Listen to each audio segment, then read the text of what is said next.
Hello, my friends. Today we are going to read about SCP-001. Due to the nature of this redacted SCP, we have to rely on eyewitness testimony to piece together what this SCP is about. There are several here, so let's get to it.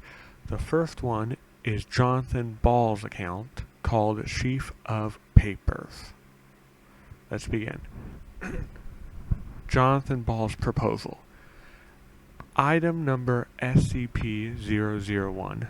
Object class Keter. Special containment procedures. To date, no adequate containment procedure has been developed to deal with the possible threat posed by SCP-001. This is due, in part, to the controversial nature of the item and debates concerning the necessity of its containment. This controversy is reflected in the item's changing object class and the procedures utilized in its containment. The current administration, despite charges of paranoia, has classed the object Keter, while requesting permission for a higher object class to be created and applied uniquely to this item, considering it to be the most dangerous of all known or possible items. The reason for this classification is changing attitudes towards SCP-001, all dealt with in the description and notes. At present, SCP-001 is located in a code-locked briefcase made of a high-tensile reinforced polymer. The room and the briefcase are monitored at all times by security cameras. The briefcase cannot be opened without unanimous special clearance from all current 05 officers. The briefcase itself is stored in a small, fully lit, single-room off-site building erected in Redacted. Class D personnel are posted to guard the building but may not enter without the aforementioned agreement of the 05 officers, under threat of immediate termination. This off-site building exists for the sole purpose of housing SCP-001 and is wired for detonation in an emergency. It is the opinion of the current administration that SCP-001 represents the greatest threat to national and global security known to exist. Nevertheless, due to special circumstances regarding its mode of function, further research on the item is disallowed, despite its promotion in the past when SCP-001 was contained in minimum security conditions. Description: SCP-001 is a simple sheaf of papers stapled together in the top left corner. The top sheet is a covering sheet reading simply "Confidential Report on Special Item, Classified." The number of subsequent papers stapled to this covering sheet is indeterminate, and have ranged from 3 to 30. The report is unsigned and its origin is unknown. The first appearance of this report was on Redacted, when it appeared on the desk of Redacted, deceased. The report at that time described the living room, which is SCP-002. Shortly after reading the report with incredulity, Redacted was contacted by phone regarding said item. The next time Redacted pursued SCP-001, it described not the living room, but biological motherboard, which is SCP-003. Redacted immediately closed SCP-001, thinking it was a different report, and searched for the original report on SCP-002. Not finding it, he again opened SCP-001, and this time it described not SCP-003, but the 12 rusty keys and the door, which is SCP-004. Redacted closed the report once more and opened it immediately to read of Skeleton Key, which is SCP-005. It is not known what the next actions of Redacted might have been.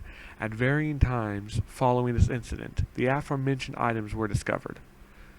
insufficient research exists concerning the correlation between SCP-001 and all other items. However, it has been established that every event regarding the discovery of a new SCP item has followed a report on the same item appearing beneath the cover sheet of SCP-001.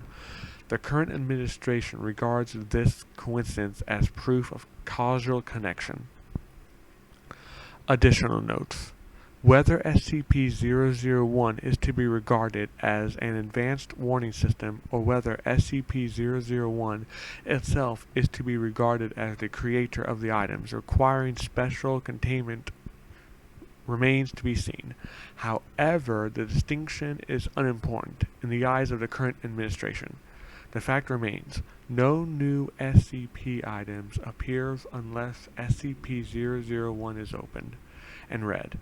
It is for this reason that the current administration refuses to repeat the mistakes of the past, mistakes that have resulted in over 1,000 SCP items coming to the knowledge of the SCP unit.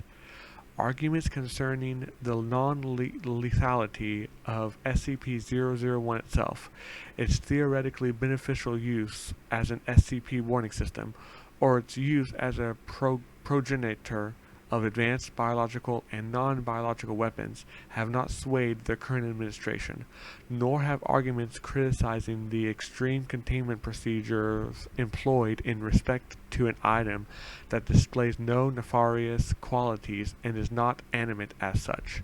Critics are reminded that these procedures are intended not to contain the item itself, but to isolate it from human interaction, which is to be regarded as the true threat. Although the current administration refuses to remove the object from isolation, barring special authorization as noted above, past administrations have counseled daily with the item, and future administrations will no doubt counsel similar behavior.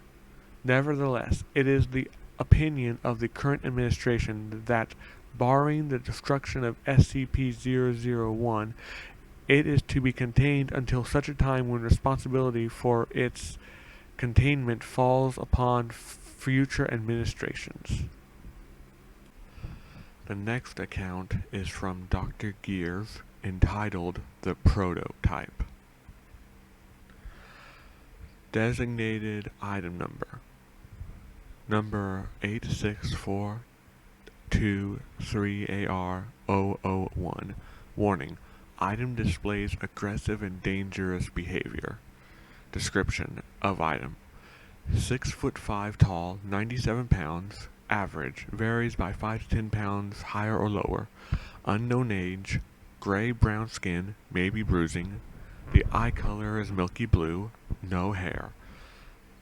Emaciated appearance. Bone and muscle structure unlike any recorded species. Legs are long and thin, ending in sharp black points. 3 fingers on each hand, also ending in black points. Legs and arms are twice as long as torso. No reproductive organs. Anal orifice, ears, eyes, or pores anywhere on body. Head is spherical, very large in proportion to body. Neck appears too thin to support head. Mouth extends halfway around head. No lips. 21 teeth, spaced randomly around mouth. May appear broken, rotten, or chipped.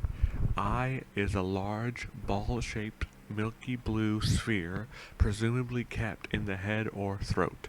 Appears to roll into the mouth when mouth is open. Has no pupil or iris.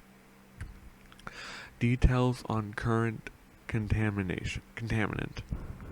Room is lead-lined and kept lit with floodlights. Temperature is kept at 98 degrees with 100% humidity. Room is sealed with a reinforced steel blast door. Outer area patrolled by guards with high-powered strobes. Anybody entering the containment room should carry a strobe and wear welding goggles. Any person attempting to remove the item or enter without authorization will be shot on sight. Report. Recovered in Guatemala early this week. First report as a demon seen by several boys on a rural road. Appeared to be sick or injured. Boys reported seeing the creature panting and jerking its legs. Creature then raised its head and exposed its eye. Boys ran home, reporting to local law enforcement. Several reports of horrible roaring or shrieks from locals over 7 days. 12 people admitted to local hospital with severe radiation poisoning, and 7 reported missing. Recovery team assembled, headed by General McCoy, or Machoy, and dispatched from base ADRX-19. Reports to overseas from recovery team after standard containment failure led to additional containment protocols developed by Dr. Herman Keeter. Dr. Keeter was unfortunately killed in initial testings, after which Creature was moved to ADRX-19. Creature appears to be able to create micro irregularities, using them both as a form of teleportation and defense. These singularities disappear several seconds after creation. They actually be micro singularities, but emit massive amounts of radiation and cause severe damage to the surrounding area. The eye appears to control these manifestations, as it has always had the eye exposed when creating a singularity. Omnivorous, it views humans as a food supply. Creature shows signs of extreme fear and sickness in the presence of high heat, humidity, or bright flashing light. Creature appears unable to teleport through lead, and cannot form singularities when it is sick. In its sick state. When well, it is an extremely fast and cunning being. It has several recovery agents with both its singularities and claws. It emits occasional shrieking sounds. All attempts to communicate have failed. Addendum. Additional objects reported. Overseers consider conversion of ADRX-19 to a dedicated recovery and containment facility. Reports may need censorship for reasons of security. The next account is by Dr. Clef, entitled The Gate Guardian. Item number SCP-001. Object class Euclid/Keter. Special containment procedures. Because of the nature of SCP-001, no containment procedures are necessary. 24/7 monitoring of SCP-001 is to take place from a safe 10+ kilometer distance from a predetermined location, entitled Site 0. The location of Site 0 is known only to the current SCP administrator and the single overseer level agent of Abrahamic faith, entitled 0514, assigned to monitor SCP-001 from Site 0. Said agent is authorized to take any action necessary should SCP-001 become active, and is required to immediately alert the administrator and all other overseer level agents should SCP-001 show any change in behavior, as this may constitute the beginning of Patmos XK class end-of-world scenario. Should SCP-001 become active in any way, personnel are required to immediately consult the Patmos series of emergency orders. Decoding algorithms for emergency order Patmos are to be maintained on site at Site 0 in the possession of the designated observer, and are to be transmitted to SCP Foundation offices only in the event of SCP-001 becoming active. Foundation personnel with vital roles in one or more variants of emergency procedure Patmos are to be advised to take the following precautions. To maintain good relations with one or more organized Abrahamic faiths. To maintain on hand a supply of the following: holy water, a rosary, crucifix, cross, prayer rug, or other symbols blessed by an Abrahamic cleric of bishop or equivalent higher rank, a copy of Abrahamic scriptures, Torah, Bible, or Quran, and standard emergency supplies in mobile form, bug-out bag. In case of a premillennial rapture scenario, all vital personnel are to designate a secondary operative of non-Abrahamic faith. Said secondary operative is to be informed of the location of the primary designates copy of emergency procedure Patmos, and mimetic kills agent inoculant, and is to be kept on ready status to take over the primary duties as necessary.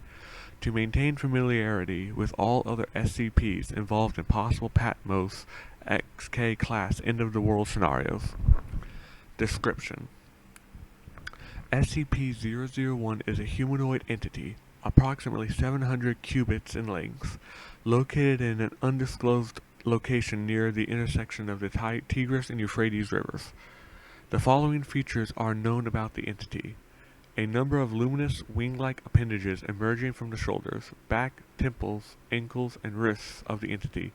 Although an accurate count has never been established, most observers place the number of wings anywhere from 2 through 108, with the mean being around 4. A weapon, possibly a sword or knife, labeled SCP-001-2. The weapon appears to emit flames at a temperature rivaling that of the sun. Based on spectrographic analysis, although there appears to be no destructive effects from the intense heat on the surrounding area, any entity that approaches within 1 kilometer of SCP-001 is immediately struck by the weapon and obliterated from existence. Any and all hostile actions taken towards SCP-001 have resulted in the annihilation of the attacker, regardless of range. See Incident Report, Indian Ocean Submarine Missile Experiment, December 26, 2004. SCP-001 appears to be standing with its head bowed in a gesture of supplication, with SCP-001-2 held in both hands point down in front of it, since originally recorded by the founder over data redacted years ago. SCP-001 has not deviated from this stance. Human beings exposed to SCP-001 report hearing a voice in their head, giving them a directive which the subject reports cannot be disobeyed. The most common directive is forget, which results in the subject walking away from SCP-001 with no memory of having encountered it. On rare occasions, however, other directives have been given. The most famous of these is the one given by founder Prepare, which he has claimed formed the impetus for funding Data Redacted, to catalog and containing any and all supernatural and or paranormal artifacts that represent serious threats to the current existence of humanity. This is the organization known as the SCP Foundation. Observers have reported that SCP-001 appears to be standing in front of a gate of immense proportions. Long-range photographs have occasionally detected what appears to be a pastoral grove within, containing numerous other entities of the same composition as SCP-001, as well as several fruit trees of unknown composition. Of particular note are 2 fruit trees of immense proportion near what appears to be the center of the grove. One, it is noted, appears to be an ordinary apple tree, although the other bears fruit of unknown on Earth, described as data expunged. It is the avowed belief of the founder that the gate which SCP-001 guards may be the gate to expunged, based on correlations with ancient Babylon texts and the Dead Sea Scrolls, in which case one can deduce that the entity known as SCP-001 may be expunged. Addendum 001-A Experimentation SCP-001-2's effective kill range. 1. Experiment A. This is a conversation among... No, this is not a conversation. This is reports from experiments. Experiment A. Class 1D personnel instructed to approach SCP-001 as closely as possible on foot. Result. Upon making visual contact with SCP-001, subject is ordered to leave. Subject immediately turns away from entity and walks away. Despite repeated orders to continue the experiment, Class D personnel refuse to obey and is terminated. Upon termination of Class D personnel, all research staff involved are immediately obliterated by an unknown force, presumably SCP-001-2. Experiment B. One remote-operated research robot guided to approach SCP-001 from the ground. Results. Upon approaching within 1 kilometer of SCP-001, research robot is obliterated, presumably by SCP-001-2. All further attempts at remote reconnaissance have had the same result. Experiment C. 100 pre-programmed research drones instructed to approach SCP-001 from multiple angles simultaneously. Results. Coordination is successful, and all 100 drones cross the 1 kilometer mark simultaneously. However, all 100 are simultaneously obliterated by SCP-001-2. Designated observer at Site 0 reports that SCP-001-2 appeared to strike in all directions at once. SCP-001 did not deviate from its stance while this took place. Experiment D. Wire-guided missile fired from a distance of 3 kilometers. Result. SCP-001-2 obliterates weapon upon crossing the 1 kilometer mark, simultaneously obliterating the launch site and kills all personnel. Number 5. Experiment E. Multiple warhead intercontinental ballistic missiles fired from SCP nuclear submarine Nautilus. Result. Sea Indian Ocean submarine experiment, December 26, 2004. Experiment F. SCP-076 and Task Force Omega-7 instructed to approach SCP-001 on foot. Result. SCP-076 refused to carry out mission, despite not being informed of the mission's nature. Upon being asked why, SCP-076 replies, "No, just no." Experiment G.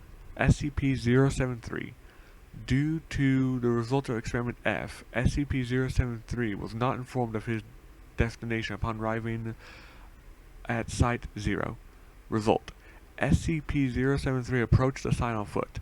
Upon seeing SCP-001, SCP-073 became distressed and asked to abort. SCP-073 was ordered to continue. At that point, the symbol in SCP-073's forehead became data expunged. Experiment was terminated due to data expunged. See Addendum 001-AA. Addendum 001-AA. By executive order of the Administrator, no further experiments are to be carried out on SCP-001. No further SCPs are to be exposed to SCP-001. SCP-001 is not to be used in dispose of dangerous SCPs. Please see revised containment procedures for details. Addendum. On date expunged, the following errant transmission was received by Foundation personnel.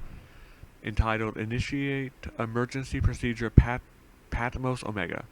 Attention all Foundation personnel. The following message was received at approximately time expunged this morning from Site 0. And it says, SCP-001 has left its location. The gate is open. They are riding forth. Oh, GD, it's so beautiful.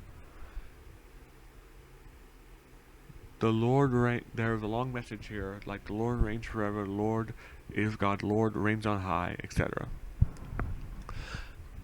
End of transmission. No, not end of transmission. Because of this event's confluence with the recent breach of SCP-995, the opening of SCP-616, and the activation of SCP-098, the Foundation is required to immediately begin preparations for an XK-class end-of-world scenario. SCP-076 and SCP-073 are to be secured immediately. All personnel are to unlock and decode Emergency Order Patmos Omega, and follow all orders within. Site 19 is to be secured, and all non-essential SCPs and personnel terminated and or destroyed. Repeat, because of this event confluence with the recent breach of SCP-995, the opening of SCP-616, and the activation of SCP-098, the Foundation is required to immediately begin procedures for an XK-class end-of-world scenario. SCP SCP-076 and SCP-073 are to be secured immediately. All personnel are to unlock and decode emergency orders Patmos Omega and follow all orders within. Site-19 is to be secured, and all non-essential SCPs and personnel terminated and or destroyed. Repeat. Because of this event's confluence with the recent breach of SCP-995, the opening of SCP-616, and the activation of SCP-098, the Foundation is required to immediately begin preparations for an XK-class end-of-the-world scenario. SCP-076 and SCP-073 are to be secured immediately. Cain and Abel, my two sons. I am coming. All personnel are to unlock and decode behold. I stand at the gate and knock, and if any follow, and all, signal lost. Upon contacting Site 0, 05-14 responded with no such message and has been sent to his location, and that SCP-001 remained inert. The transmission was initially determined to be a hoax. However, close examination of the transmission reveals a timestamp dated area redacted years into the future. It is theorized that data expunged. This account is from entity QNTM, entitled The Lock. Item number SCP-001. Object class Safe. Special Containment Procedures. SCP-001 is to be kept locked along with all data pertaining to it inside the primary archival vault on sub-level 1 of Site 10. The vault is a custom manufactured, reinforced concrete and steel, vertical octagonal prism. See Appendix U for full schematics. With a 2,000 kilograms, 0.9 meter thick time lock access portal in the ceiling. The time locking schedule should be classified and available only to Dr. Y. Mirsky. Access is conditional on 3-factor authorization, which includes key card plus fingerprints plus passphrase. SCP-001 is among the safest artifacts in the Foundation's possessions, and these measures are primarily intended to prevent theft. Description: SCP-001 is a smooth, black, perfectly ellipsoidal, which is going to be 15.1 centimeters by 15.4 centimeters by 16.5 centimeters, Onyx Gemstone with a mottled white pattern. Wrapped around its exterior, encompassing its equator and both poles, is a complex and layered fractal filigree of gold metal. The gold is sculpted into broad strokes at what is now usually agreed to be the lower or south pole of the object. But with increasing latitude, the pattern becomes progressively more intricate.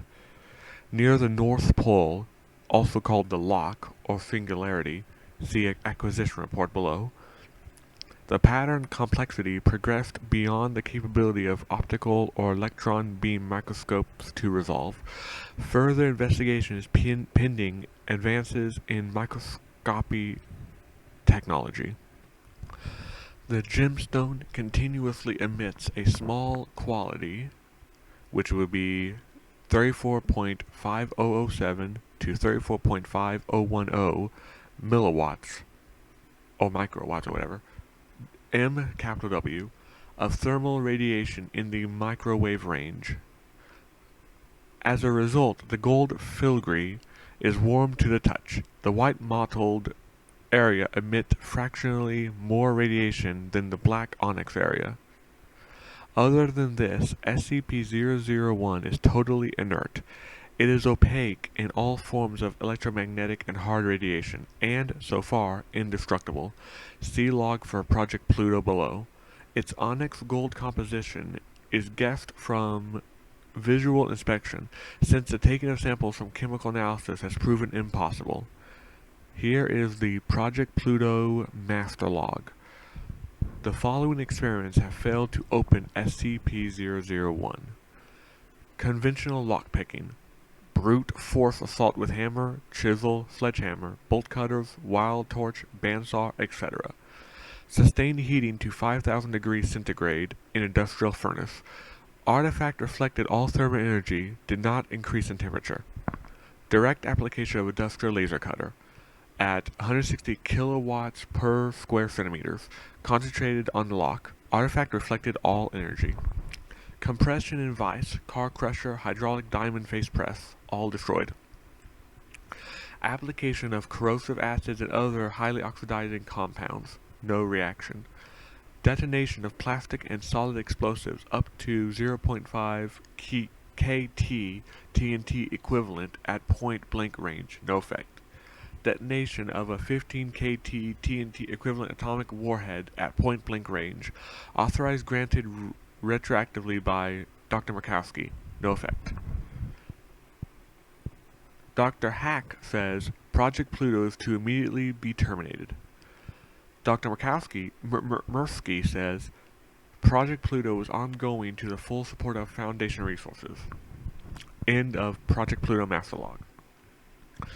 SCP-001 Acquisition Report. The earliest record of SCP-001 is in the handwritten journal of the minor Scottish aristocrat Sir Edwin Young, 3rd Baronet, lived from 1611 to 1677. As was customary at the time, Young kept a cabinet of curiosities, a small room of artifacts of undetermined provenance, such as sculptures, preserved creatures, and trinkets. Young's journal includes references to an acquisition of 1654 and, quote, on-bound a jewel of onyx and filigree gold, of phenol's beyond rational filament, end quote. While traveling across the Mesopotamian desert, the journal indicates that SCP-001 was found buried in the ruins of, quote, a bittered, blatted place older than days, end quote, or what Young took to be a temple of, quote, a fearfoam death god, end quote. SCP-001 was found encased in stone at the center of 4 enormous runic stones. Young's journal includes a sketch of the most readable side of the most well-preserved stone, but he was unable to read the runes or find a scholar who could translate them. Young's account of his journey to the location of the ruin is incomplete. It has not yet been located. Young's, quote, elections of curious provenance, end quote, lay in storage for several centuries after he died. In 1805, his descendants donated SCP-001 to the Scottish National Museum in Edinburgh. The curators of the museum regarded SCP-001 as an ancient, fragile, and priceless example of ancient Sumerian metalworkings. They therefore failed to discover its anomalous warmth, its indestructibility, or its impossible microscopic scale construction. They were, however, able to identify the runes in Young's sketch as Tertiary Sumerian cuneiform, circa 3400 BC. Only a partial translation is possible. Translation 1. With loss and, we/I, a noun, apact, probably a proper noun, on this ending finality, joy plus permanence. This could possibly mean protection.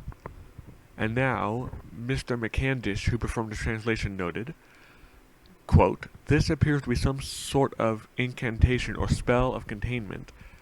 Apacat is the name of whatever is imprisoned within the gemstone, end quote. SCP-001 was finally placed on semi-permanent display in 1949. In 2003, Foundation staff observed that the mottled white patterns on the surface of SCP-001 resemble the cosmic microwave background, a pattern of microwaves encompassing the entire observable universe, as mapped by NASA's Wilkins Microwave Anisotropy probe earlier that year. Closer inspection showed the two patterns to be identical. SCP-001, along with Baronet Young's journal, was immediately purchased by a Foundation Front organization and transferred to Site-10, where Dr. Q. Hack and Dr. Y. Mirsky performed initial routine analysis. Research continues under the auspices of Dr. Mirsky, Dr. Hack having recently left the Foundation. Young's journal also includes several detailed sketches of SCP-001. One of the sketches is a small, ornate object resembling a key is shown fitted into its north pole. The key has not yet been recovered. Thank you all for watching. If you like this video, please leave a like, and also leave a comment if you want me to continue the SCP-001 series, or if you want me to also read another SCP at some point. Also, please subscribe to the channel and share this video, because that helps small channels like mine more than anything. And until the next video, thank you all very much for watching, have a wonderful day, and God bless.